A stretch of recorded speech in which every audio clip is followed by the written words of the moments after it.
শিশুর আশ্রয় এখন হাসপাতাল। কন্যা সন্তানের জন্ম দিয়ে মৃত্যু হলো মায়ের। সেই শোক সামলাতে না পেরে আত্মঘাতী হলেন বাবা।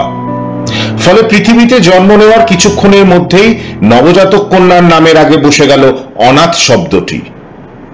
পরিবারের অন্য সদস্যরা প্রথম কয়েকদিন হাসপাতালে এসে সদ্য ভূমিষ্ঠ কন্যাকে দেখতে এলেও অজ্ঞাত কারণে এখন ওরা আর আসেন না। কন্যা সন্তানের দায় কে আর নিতে চায়?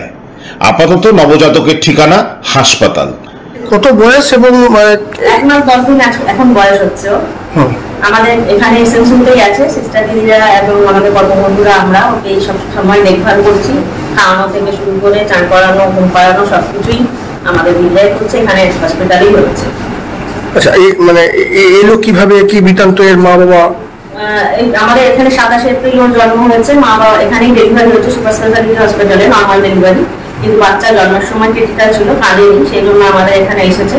এবং অনেকদিন ও সেমি ভেন্টিলেশন, যেটা সিপ্যাপ মেশিনে ছিল, অনেক লড়াইয়ের পর ও একদম পুরো সুস্থ হয়েছে। মা এবং বাবার? মা তো ডেলিভারির সময় পিপিএইচ কমপ্লিকেশনে মারা গেছে। তারপরে আমরা শুনেছি যে ওর বাবাও হয়তো সুইসাইড করেছে বা মারা গেছে। সেই জন্য যেহেতু বাবা মা নেই, কোনো লিগাল গার্জেন নেই, সেই জন্য আমাদের যত্নেই মনে আছে। তার পরিবারের তরফ থেকে, মানে এর বাবা এবং মায়ের পরিবারের তরফ থেকে কেউ কোনো দাবি দাবা কিছু বা দেখতে আসা? না, প্রথমে একদিন তারা খোঁজ খবর করেছিল, তারপরে তারা তেমন ভাবে আমাদের সাথে যোগাযোগ করে। আপনি যেটা বলছিলেন যে প্রথম তাদের ভূপক্ষের বাড়ির লোক কেউ এসেছিল, এখন আসছে না, কারণ মনে কি মনে হচ্ছে এটা? যেহেতু মা মারা গেছে বা বাবা বন্ধু হয়েছে, হয়তো তারা শক্ট হয়ে আছে, সেই জন্য হয়তো তারা কে নেবে বা কে নেবে বাচ্চাটাকে দেখভাল করবে সেরকম হয়তো তাদের ক্ষমতাও নেই। এই সমস্ত কারণেও নাও আসতে পারে। অনেক ক্ষেত্রে দেখা যায় যে কন্যা সন্তান বলে তো অনেকেই অবহেলা করে নিতে আসে না, সেটা তো আমরা বলতে পারি না যে ওনারা সেই কারণে আসেনি। হ্যাঁ, নাম রাখা হয়েছে আমাদের এসএনসি থেকে সিস্টার দিদিরা কিছু কথা।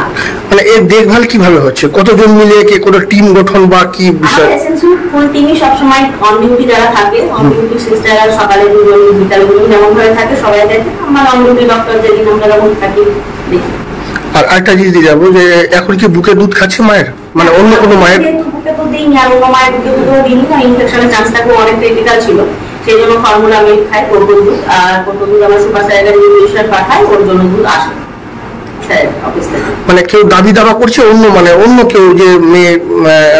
অনেকেই যাদের ধরুন নিঃসন্তান, এখন অনেকেই ভাবে হয়তো যে বাচ্চাটাকে পাওয়া যাবে কি বলে, কিন্তু আমরা সেভাবে আমরা চাই না যে বাচ্চাটাকে কারোর কাছে দিয়ে, আমরা তো চাই না। এখন সুপার স্যারের অফিস থেকে বা কর্মহল থেকে যে ব্যবস্থা হবে সেটাই আমরা চাই, ভালো কোথাও যাক, ভালো জায়গায়। বাচ্চাটা আসলে এসেছিল তখন 27/4 এসেছিল, 27/4 তারিখে। বাচ্চাটা হচ্ছে পেরিনেটাল অ্যাসফিক্সিয়া আর এক্সপেরিয়েন্স ডিস্ট্রেস আর HI স্টেজ 2 হচ্ছে ডায়াগনোসিস নিয়ে এখানে ভর্তি হয়েছিল। তারপরে বাচ্চারা অনেকদিন সিপ্যাপ মেশিনে ছিল, তারপর আস্তে আস্তে রিকভারি করে, উইনাও করে, অক্সিজেন পায়, তারপর অ্যান্টিবায়োটিক থেরাপি অনেক কিছু দিয়ে তারপরে এখন মোটামুটি স্টেবল আছে, আগে এখন সুস্থ আছে অনেকটাই। তারপর থেকে আমরা এখানে বাচ্চার দেখাশোনা করি, কারণ মা হচ্ছে অসুস্থ হয়ে এইচডিতে ভর্তি থাকে, তারপরে মা মারা যায়, বাবাও কিছুদিন পর হচ্ছে মারা যায়। তো বাচ্চাটাকে দেখা সেরকম কেউ নেই, বাড়ির লোকের সেভাবে কেউ তৎপরতা দেখায়। তারপর থেকে এখানেই বড় হচ্ছে, এখন আমাদের সাথে মানে সবার সাথে একটা ভালো বন্ডিং হয়ে গেছে বাচ্চাটার। এখন চাইবো যে ভালো জায়গায় আরো যাক, কারণ এখানে তো মানে আমরা রাখতে চাইলেও তো এখানে রাখা পসিবল নয়। এবারে সবার সাথে খুব ভালো বন্ডিং হয়ে গেছে, আমরা চাইবো ভবিষ্যৎ আরো উজ্জ্বল হোক, ভালো জায়গা থেকে পড়াশোনা করুক, সেইভাবে ভালো মানুষ হোক, এটাই আমরা চাই। খুবই দুঃখজনক। তো সেখান থেকে 2-4টে কথা না বললে বিষয়টা খুব সঠিকভাবে আপনাদের উত্থাপিত হবে না।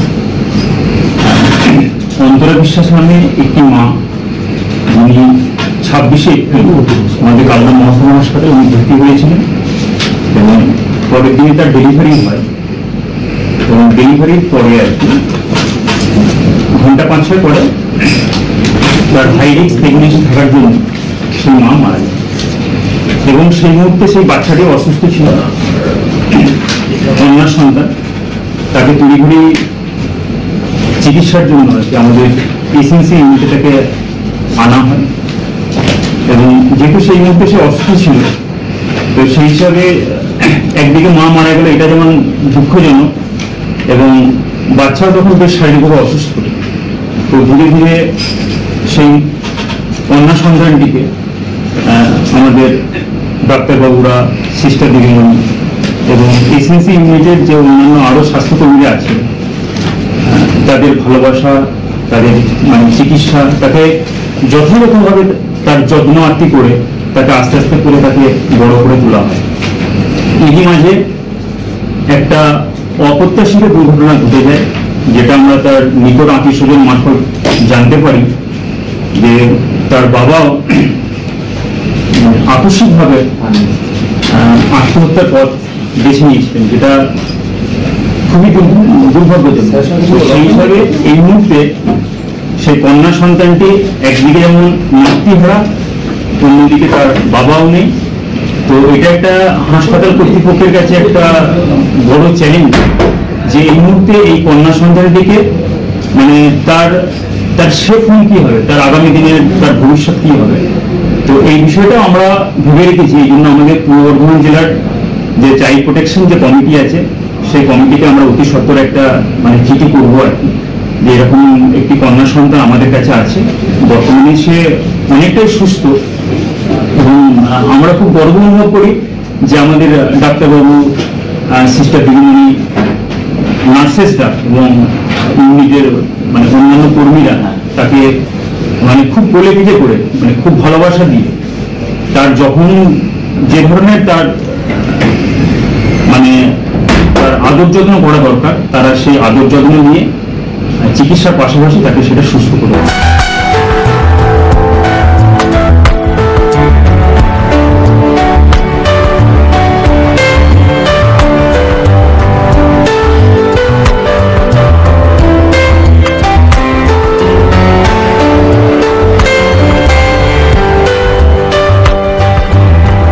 কালনা থেকে সত্যনারায়ণ শিকদারের রিপোর্ট, ক্রাইম ব্রাঞ্চ।